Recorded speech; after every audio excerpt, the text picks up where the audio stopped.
Hello fans, welcome to our explanation YouTube channel.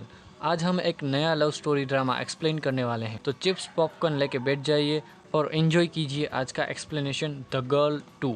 और हाँ, अगर ऐसे ही एक्सप्लेनेशन वीडियोस देखना चाहते हो तो चैनल को सब्सक्राइब कर देना। एंड अगर एक्सप्लेनेशन ज़रा सा भी अच्छा लगे तो एक लाइक ज़रूर करते जाना। तो चलिए एक्सप्लेनेशन शुरू करते हैं। तो फ्रेंड्स, स्टोरी की स्टार्टिंग में हम हमारी फीमेल लीड एमिली को देखते हैं, जो एक बार में बैठकर अपने पास्ट के बारे में सोच रही थी कि कैसे वो अपने दोस्तों के साथ खुश थी और फिर एक लड़के की वजह से उसकी और उसकी फ्रेंड की लड़ाई हो जाती है। इसके बाद हम हमारी फीमेल लीड के बचपन को देखते हैं, जहां वेंजुओ नाम का लड़का उसका फ्रेंड होता है और यही हमारी स्टोरी का मेन लीड है। एमिली और वेंजुओ बहुत अच्छे दोस्त होते हैं।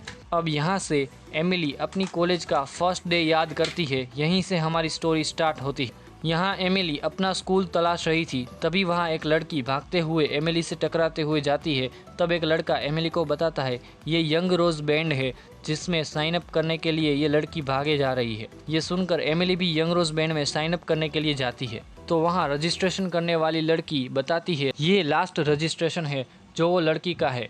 तो एमिली उसी लड़की को धक्का देकर बीच में घुस जाती है, जिससे वो लड़की गुस्सा होकर वहाँ से चली जाती है और एमिली साइन अप पेपर भर देती है। लेकिन उन लड़कियों में से विवेई नाम की लड़की बताती है कि हमारे यंग रोज बैंड में तुम जैसे इडियट और स्कूल ऑफ मैनेजमेंट के स्टूडेंट्स साइन अप नहीं कर सकते। तभी वहाँ फिर से वही लड़की आ जाती है, जो ये बात सुनकर उन लड़कियों से झगड़ने लगती है, लेकिन एमिली उसे समझा कर ले जाती है। फिर हम वापस एमिली और वूमेंग को देखते हैं। फ्रेंड्स, इस लड़की का नाम वूमेंग है, जो अभी भी बहुत गुस्सा थी। फिर यहाँ इन दोनों की फ्रेंडशिप हो जाती है। तभी वहाँ एक बॉक्सर लेडी यीमेंग आती है और दोनों से हाय हेलो करती है।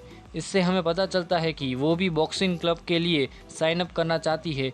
इनकी बातचीत से पता चलता है कि एमिली भी एक बैंड में शामिल होना चाहती है, लेकिन वो उस बैंड में गिटार का और बास का रोल करना चाहेगी। लेकिन अब यंग रोज बैंड में तो उन्हें एंट्री नहीं मिलने वाली, इसीलिए वो एक नया बैंड बनाने की सोचते हैं। और यहाँ ये भी पता चलता है कि उसी रात वेलकम पार्टी है जिसमें ये तीनों एक साथ जाने वाली है। अब हम नेक्स्ट सीन उसी नाइट पार्टी का देखते हैं, जहाँ वेई नाम की लीड सिंगर आती है, जो अपने साथ गाना गाने के लिए नए रिप्रेजेंटेटिव ये वेंजुओ को बुलाती है।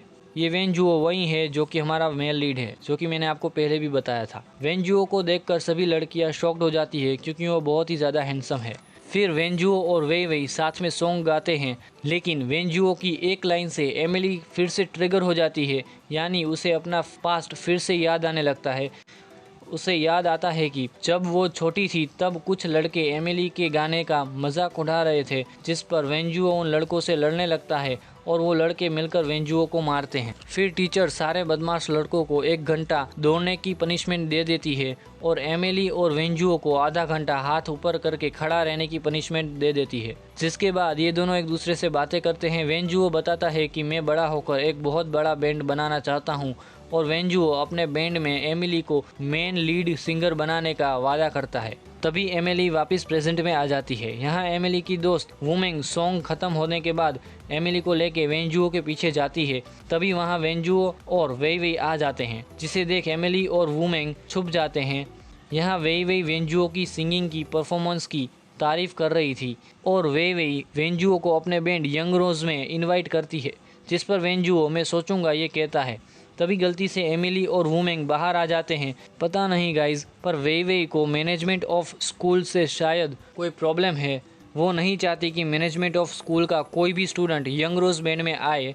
यहाँ फिर से वूमेंग वेई से झगड़ने लगती है और फिर वापस से एमिली वूमेंग को वेई से लड़ते हुए रोकती है और ले जाती है। फिर हमें वापस एमिली के पास्ट का सीन दिखाया जाता है, जो एक लड़के से पूछती है वेंजुओ कहाँ है, जिस पर वो बताता है उसके पापा का ट्रांसफ़र हो गया है, जिसकी वजह से वो दूसरे शहर चला गया है। जिसके बाद हमें एमिली और वूमेंग को देखते हैं, जो नया बैंड बनाने की सोचते हैं, और इस बैंड में एमिली गिटार और बास बजाने का रोल करेगी और वूमेंग सिंगिंग का रोल करेगी। लेकिन उन्हें इस बैंड में अभी भी एक ड्रमर की ज़रूरत है और ड्रमर के रोल के लिए यीमेंग को सिलेक्ट करते हैं। जिसके बाद वो एक प्रैक्टिस हॉल में प्रैक्टिस कर रहे हैं। तभी वहाँ एक लड़का आता है जो बताता है स्कूल ऑफ मैनेजमेंट अगले वीक एक इवेंट में परफॉर्म करने जा रहा है जिसमें एक वार्म अप बैंड के लिए स्पेस है।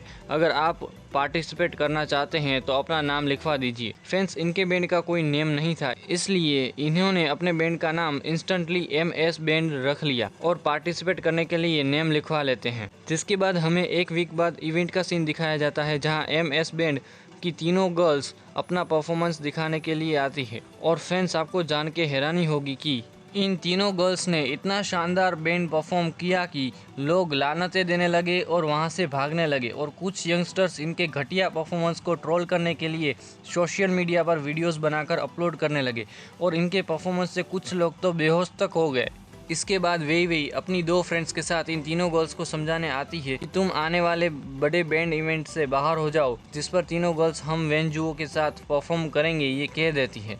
जिसके बाद वेई वेई और उसकी फ्रेंड वहां से जाने लगती है। इसके बाद एमिली और उसकी दोनों दोस्त वेंजुओ को अपने SM बैंड के साथ जुड़ने के लिए इनविटेशन देते हैं। वेंजुओ एमिली की वजह से MS बैंड में जुड़ने के लिए रेडी हो जाता है, पर वो इन तीनों को बैंड का नेम चेंज करने के लिए कहता है और चारों मिलकर बैंड का नेम MS से बदलकर just love just us band रख देते हैं। और फ्रेंड्स, मैं बताता चलूँ कि वेंजुओ एमिली की वजह से इसलिए रेडी हुआ था क्योंकि यहाँ एमिली के साथ बातचीत में वेंजुओ को भी अपना पास्ट यानी बचपन याद आ जाता है। इसके बाद हम नेक्स्ट सीन प्रैक्टिस हॉल का देखते हैं जहां ये चारों अपना एक टीजर बनाकर सोशल मीडिया पर अपलोड कर देते हैं और ये वीडियो वेई वेई के पास पहुंच जाती है। लेकिन वेई वेई बहुत घमंडी है, वो कहती है ये कभी हमसे आगे नहीं निकल सकते। इसके बाद हमें एक इवेंट बोर्ड पर नोटिस दिखता है जिसमें हमें पता चलता है कि बैंड के ट्रायल राउंड में एक लव एंड यंगनेस से भरा सॉन्ग गाना होगा। ये notice just love just us band and young rose band देखते हैं। जिसके बाद हम गार्डन का सीन देखते हैं जहां ये चारों सोच रहे थे कि इस तरह के गाने के लिरिक्स कौन लिखेगा। इस सवाल के साथ ही सब एमिली को घूरने लगते हैं। समझ रहे हो ना फैंस? पहले एमिली बना करती है लेकिन इस सॉन्ग की लिरिक्स वहीं बेटर लिख सकता है जो किसी लव रिलेशनशिप में हो। तभी यीमिंग बताते हैं कि वो पिछले 1 हफ्ते से लव रिलेशनशिप में है और जिसके साथ वो लव रिलेशनशिप में है उसका नाम हुआंग है और यीमिंग ने उसे बहुत पीटा था। अब यीमिंग अपनी रिलेशनशिप स्टोरी बताने लगती है जिसमें मारकूट के अलावा कुछ था ही नहीं। एमिली उसकी मारकूट वाली रिलेशनशिप स्टोरी से लिरिक्स लिखने की कोशिश तो करती है लेकिन तभी वुमेंग बोलती है इस रिलेशनशिप में कौन से लव मोमेंट्स हैं, हमें लव सॉन्ग लिखना है, हिंसक यानी कि मारकूट से भरा सॉन्ग नहीं। लेकिन फिर भी एमिली जब इस हिंसक गीत को गाती है तो सब हैरान होकर बोलते हैं शायद ही इससे घटिया कोई सॉन्ग होगा।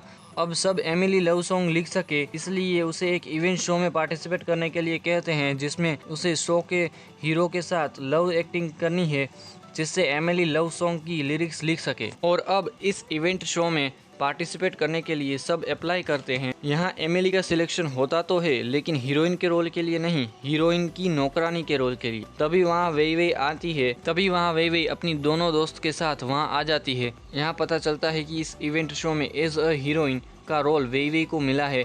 अब सब एमिली की नौकरानी के रोल के लिए मना करते हैं पर एमिली नौकरानी के रोल के लिए हाँ कर देती है। इसके बाद हमें दिखाया जाता है इस इवेंट में वेई वेई हीरोइन का रोल पा सके उसके लिए उसने इवेंट मेकर को अपने ब्यूटी के जाल में फंसा लिया था। ये बातें जब वो तीनों कर रही थी तो वहाँ डोर के पीछे खड़ी एमिली सुन लेती है। जिसके बाद हम इवेंट शो का सीन देखते हैं जहाँ पे वेई वेई हीरोइन के रोल में वेंजुओ जो कि हीरो के रोल में बेहोश पड़ा था उसे होश में लाने के लिए एक ही तरीका था, हीरोइन को उससे किस करना होगा। रोल के मुताबिक जैसे ही वेई वेई वेंजुओ को किस करने वाली होती है एमिली शो के बीच वेई वेई को धक्का देती है और एमिली और उसकी दोनों दोस्त यानी कि तीनों वेई वेई को धक्का देने लगते हैं। इस धक्का मुक्की में एमिली को ज़ोर से धक्का लगता है और वो सीधे वेंजुओ पर गिरती है और यहाँ वेई वेई के बदले एमिली वेंजुओ को किस करती है। यहाँ शो देखने आए लोगों ने ऐसा एंड एक्सपेक्ट नहीं किया था, इस वजह से लोगों को ये एंड बहुत पसंद आया और सब ब्रावो ब्रावो कह के तालियां बजाने लगे। इसके बाद हम एमिली को देखते हैं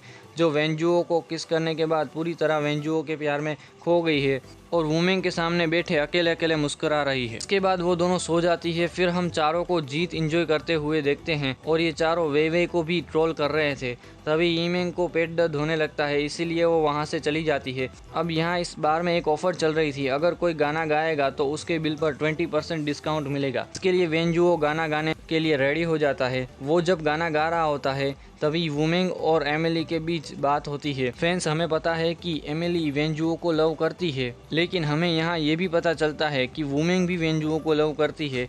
और यहाँ पर इस शॉर्ट स्टोरी का एक्सप्लेनेशन पार्ट 1 एंड होता है।